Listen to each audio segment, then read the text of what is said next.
Greetings, dear viewers. Peace be upon you. I hope and pray that wherever place you are at this moment, you are all in good health and in safe condition. This is your host, Kaboyet, and this is Kaboyet Construction Industry Forum here in my YouTube channel, Kapihan kay Kaboyet. I welcome you to General Building Construction Project Inspectorate Orientation, Episode 4, the last episode entitled General Inspectorate Duties and Responsibilities. Here in my last episode, episode 4, I shall discuss the following. First, the General Inspectorate Duties and Responsibilities, and last, what are the most important responsibilities of Inspectorate Engineer. Disclaimer lang po. Since this is my first published video, I want to make clear that I do not claim that this series of videos I publish are in itself perfect. The content of these videos, the General Building Project Inspectorate Orientation, comes only from my 30 years of professional practice and the trainings I gained in the construction industry. On the other hand, however, I would gladly welcome any suggestions and or advices from those who have a good building project inspectorate experience, background, or from those who are more knowledgeable than I am in the field of general building project inspectorate that could contribute and further enrich the contents of my videos. After all, the main objective here is to fill the shortage of inspectorate requirement in the construction industry, and most of all, help our promising young professional engineers in their successful journey in the construction industry, and likewise maintain the recognition and respect we, the OFW professionals, had obtained from our employers and our foreign national professional counterparts while performing our professional functions working overseas. So now let's start the control procedure. Our first discussion, the General Inspectorate Duties and Responsibilities. So let's begin with testing. Testing, it is the responsibility of inspectorate engineer to witness all testing activities conducted by the contractor, to ensure that said testing comply with the requirements of the general conditions of contract and project inspection and all relevant codes and industry standards. A common testing required to be performed in general building construction projects are field density test, in short FDT. This is to know whether the specified is a the soil compaction is achieved or not. Next is the Rebirth Test.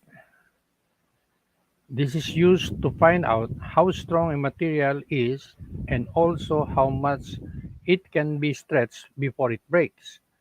This test method is used to determine yield strength, ultimate tensile strength, ductility,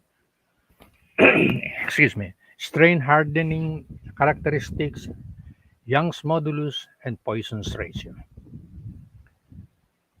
Then we have the concrete test. This is to know whether the specified strength, consistency, unit weight, air content, and temperature of the concrete is achieved or not. The concrete mix. Now, another is the leak test. Leak tests are conducted to ensure that confined water or air in a containment medium or location do not leak. The commonly leak tests performed in general building construction projects are: 1. Flood test, which is commonly performed on roof decks, toilet floors, kitchen floors, and other areas where water encroachment to adjacent areas should be prevented. We have the smoke test, or most commonly these are most commonly used to check leaks for HVAC duct installation using smoke generators. Then we have the light test, also another way of checking leaks for HVAC duct installation using high voltage spotlights. However, this type of testing is much effective if conducted during the night when it's dark. And this is the reason why it's not very popular in the construction. Why? You need overtime. Pressure test, or the so-called hydro test. This test is conducted to test not only leak, but mainly to know whether the specified pipe maximum operating pressure is achieved or not. Now, for the electrical, we have the continuity test. It is an important test in determining the damaged components and broken conductors in a circuit before any devices or equipment is installed. Another is the insulation test, commonly called as Meager test. By the way, the word Meager is used but it's actually a brand name. Now, it is commonly used to verify that the insulation of conductors and electrical accessories is satisfactory and that live conductors or protective conductors are not short-circuited or do not show a low insulation resistance. Another is a high-path test. High-path test is a non-destructive test that determines the adequacy of electrical insulation for the normally occurring overvoltage transient. Is mostly used on high voltage. Then we have the factory acceptance test. It is conducted to know that manufacturer fabricator plant, its system, its components meets contractual requirements and to evaluate the compliance of the product system with the project requirements and assess whether it is acceptable for delivery or not.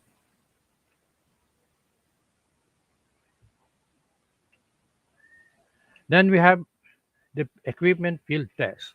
This is conducted to determine whether the equipment is operational when integrated into the system. Then we go now to the second, review or resolve.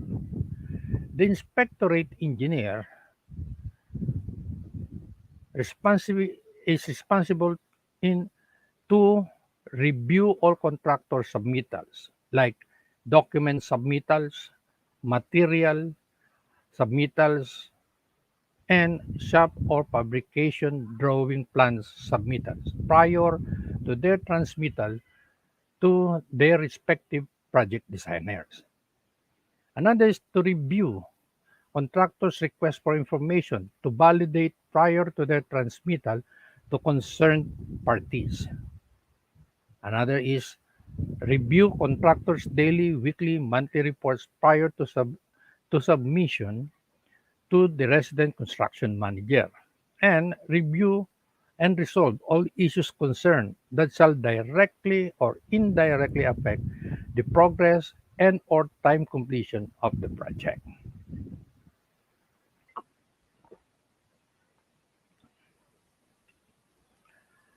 Third is inspection.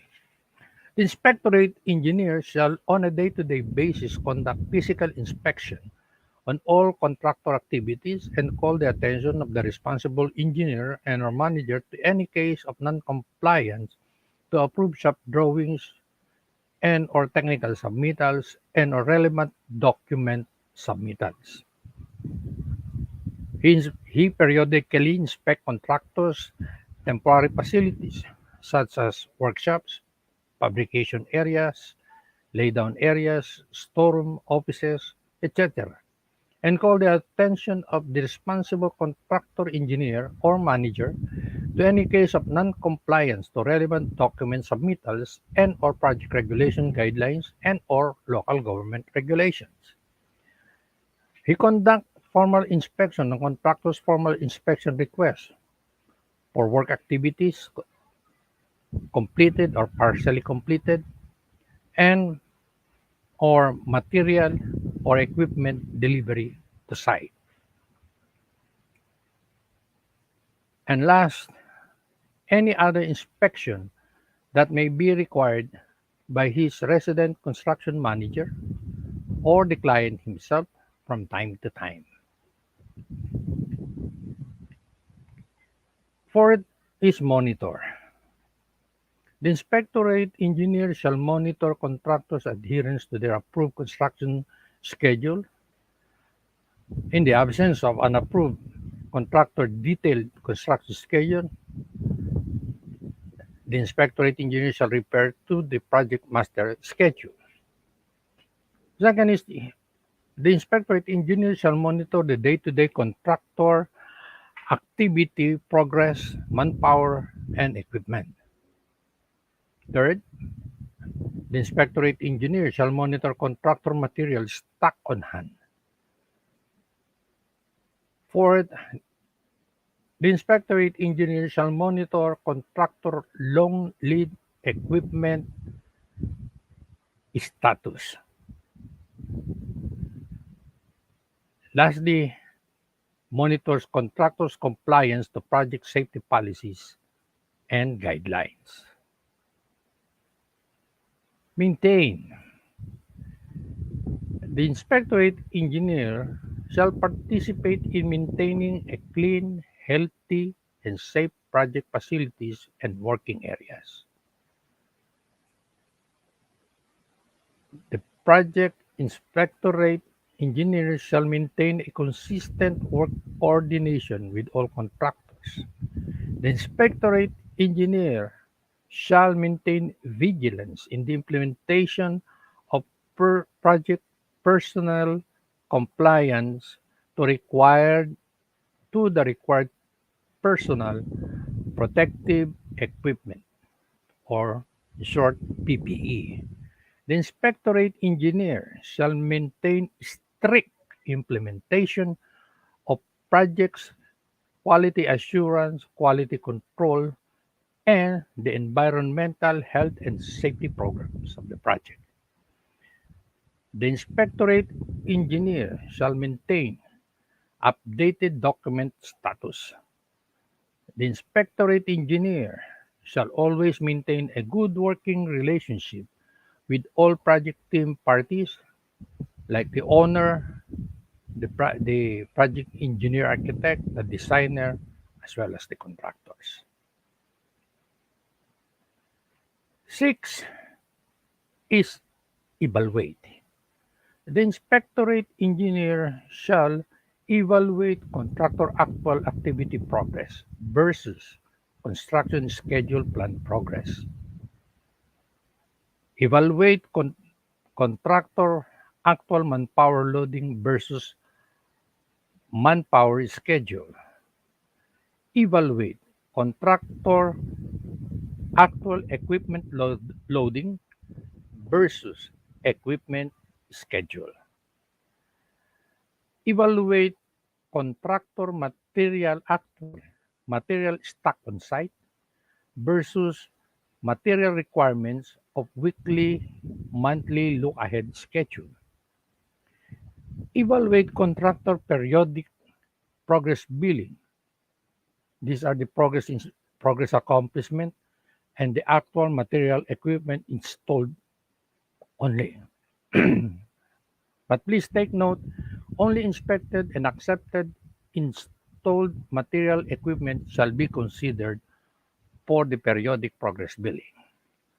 Next is the inspector engineer shall evaluate validity of contractor additional cost and time extension claim, prior to their transmittal to owner's representative and/or the QS consultant.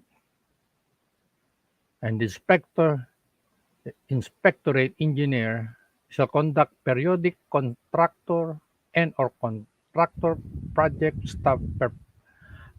performance evaluation if directed either by the project architect engineer or the client. And lastly, report and recommend. The inspectorate engineer shall submit to his resident construction manager inspector's daily and weekly report, initiate non-conformance report, and prepare CM recommended disposition for approval of his or her immediate senior engineer and the resident construction manager. Prepare incident reports on all untoward incidents, accidents, safety violations, and recommended actions to be undertaken. And report all arising issues, concerns to his senior engineer and/or the resident construction manager, whether these issues are resolved or not.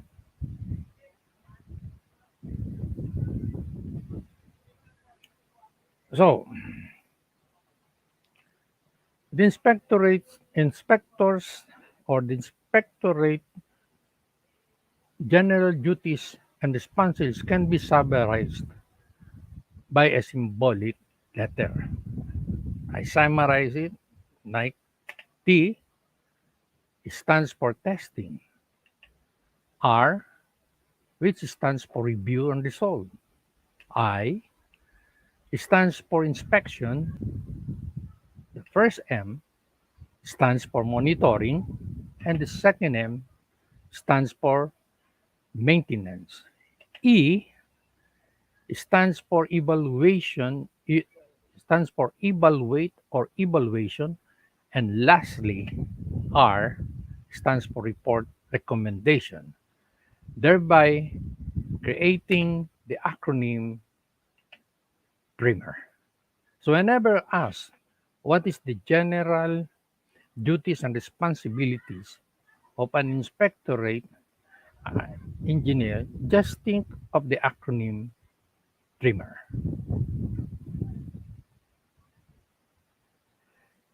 Now, on our next and last topic for the episode, what are the most important responsibilities of inspectorate architect engineer?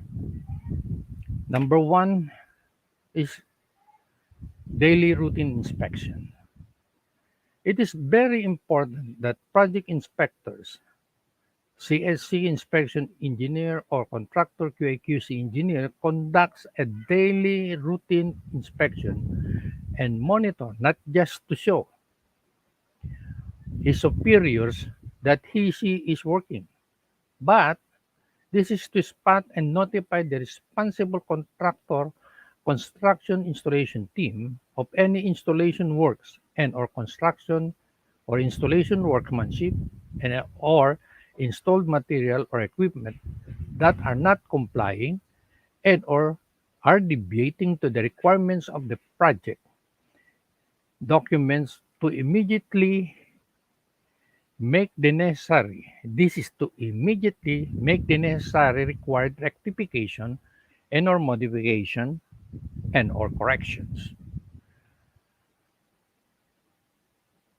Spotting at an early stage such non-compliance and/or deviation, unapproved deviation on the ongoing contractor construction or installation work shall indeed minimize delay and cost loss to the contractor itself.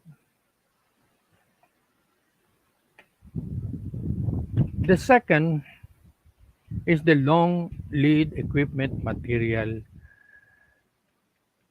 monitoring. Poor planning, monitoring, and anticipation of all long lead equipment and materials delivery, installation, startup testing, and commissioning is one of the main cause of delay. Why project completion is not achieved. Now, when we talk of long lead equipment materials, these are items which are not readily available in commercial store shelves, meaning they must be manufactured, shipped, delivered to site for installation. And most of the time, these equipment or materials are being imported from overseas and would take at least 6 months to be delivered on site from start of manufacturing. In this regard, it is very important for engineer inspectorate of any project to identify the list first to identify the list of all long lead equipment and or materials in his discipline or area of responsibility. Second is to check or verify if plant submittal dates to delivery date are realistic to meet the completion date of the project. Third, monitor the progress of all long lead items from submittal to delivery and make the necessary coordination in the event of any delay in the schedule.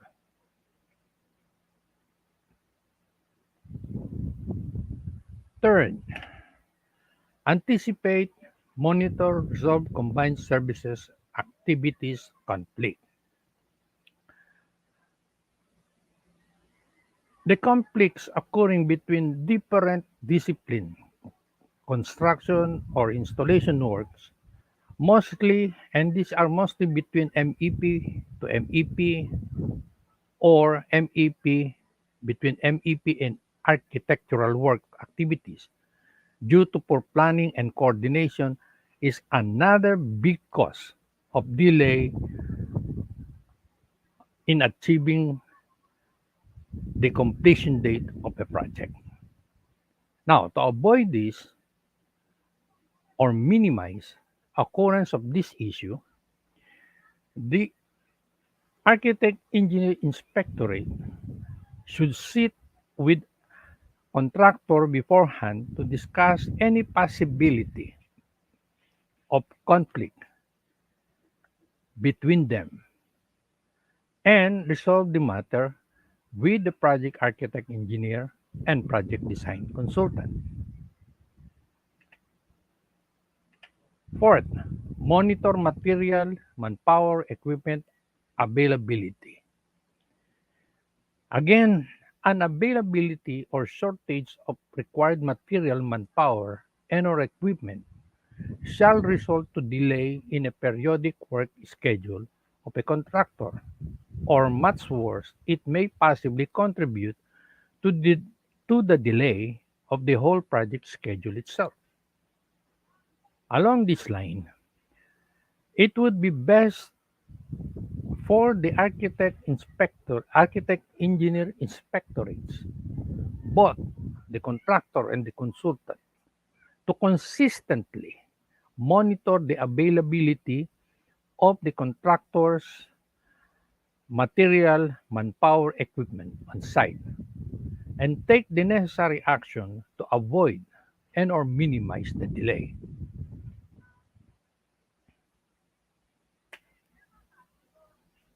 Fifth, monitoring of SON or the SON NCR closeouts. The inspectorate engineers should monitor and coordinate with the respective contractors the closing out of any issued site observation notice and or non-conformance report, SON NCR, before conducting any formal inspection request and accepting any activity formally inspected they should check and verify if there is a relevant outstanding unclosed SON or NCR.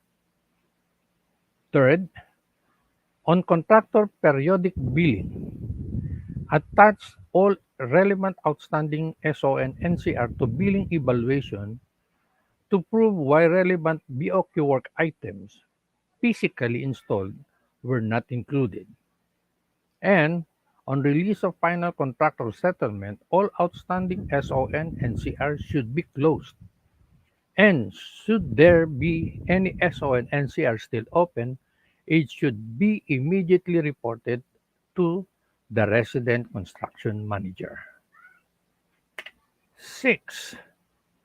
Formal inspection of construction or installation works and material or equipment delivery request. Inspectorate engineers should immediately conduct formal inspection to any submitted formal work inspection request or equipment delivery inspection request of their respective contractors. This is to avoid delaying any succeeding work activity on the project. In all the project I was involved, it is our general practice that inspectorate team should conduct their formal inspection on any submitted contractor formal inspection request within 24 hours upon receipt of such request by the document controller.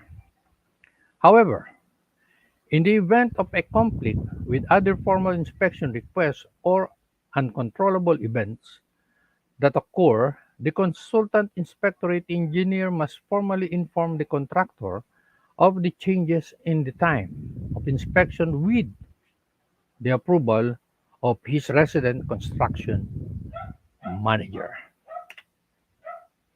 Important tips to inspectorate engineer.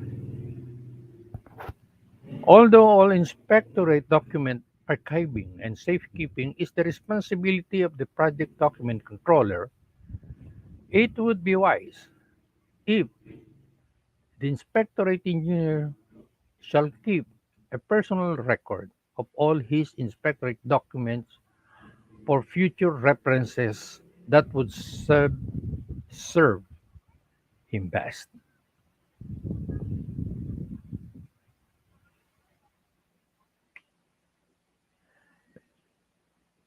Now, this concludes episode 4 of the General Inspectorate Duties and Responsibilities of General Building Project Inspectorate Orientation. Once again, I want to make clear that I do not claim that these series of videos I publish are in itself perfect. The content of this General Building Project Inspectorate Orientation comes only from my 30 years of professional practice and the trainings I gained in the construction industry. However, I welcome any suggestions and or advices from those who have good building project understanding and experience or from those who are more knowledgeable than I am in the field of general building project inspectorate that could contribute further to enrich the contents of this subject. After all, the main intention of this series of videos on general building project inspectorate orientation is just to provide basic orientation on general building project inspectorate to all new engineers who are aspiring to join the booming construction industry for the first time. And I am hoping that the contents of these videos, episode 1 to 4, if totally viewed by the subscriber, can at least contribute somehow for our new aspiring engineers to be recruited or employed by prospective prestigious contracting and or consulting firms locally and overseas.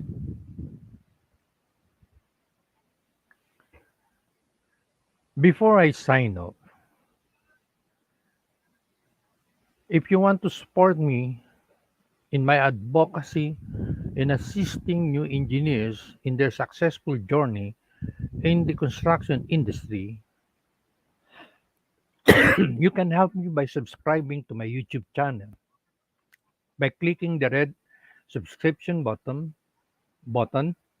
Likewise, hit that notification bell so you can be notified of my next and succeeding videos. And also click the like button and then share this video to other new engineers, especially your friends, so they too can possibly benefit from this orientation video and my other future videos. Thank you and God bless us all. Oh, I almost forgot. If you have any comments and or suggestion, feel free to write them on the comment section below so I can read them and respond to them on my next video. I do hope that this project inspectorate orientation provides you an understanding of general building inspectorate that will boost your confidence, especially during your actual job interview, to convince your interviewer to hire you for the job. Good luck. Until then, this is your host, Kaboyet,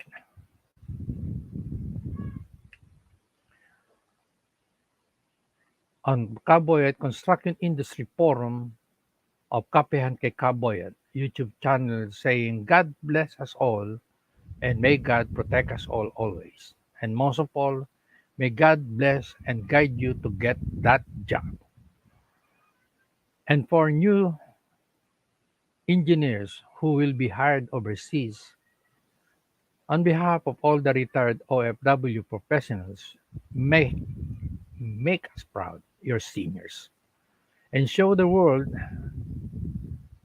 our profession is a vocation and not just a job. Sabi nga, taas noo kahit kanino. Ang Pilipino ay ako. Until then, this is your Kaboyet now signing off.